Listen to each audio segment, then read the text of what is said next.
Home, top notch. Pero gusto ko lang simulan yung question regarding dun sa late crucial call na nangyari sa court. Okay na yun?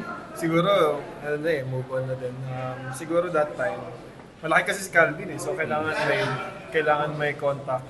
So siguro yun nga, judgment ng referee. Pero syempre, respect kung ano man yung kinalabasan ng laro. At the end of the day, tie naman yun siya So maganda yung game plan ng talk and text kung sino yung ataking nila. So siguro yun yung pinaka ng game.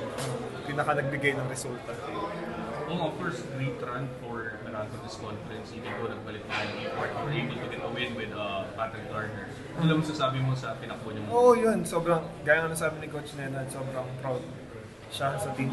And ganun din kami talagang, ang daming nag-improve na players sa amin, especially si CJ, di ba? So, gaya ng sabi ko, merong 8 team na hindi nabigyan ng opportunity makalaro ng semifinal. So nabigyan kami ng opportunity. And yun nga, sa tingin ko naman, nabigyan namin ng magandang series yung Talking Text.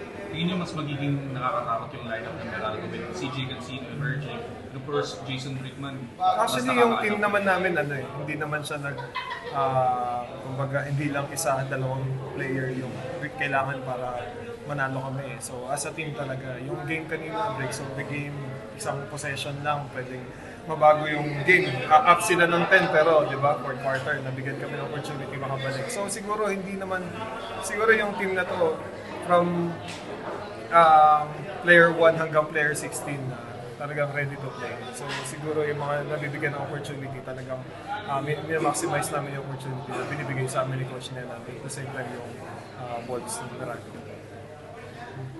And may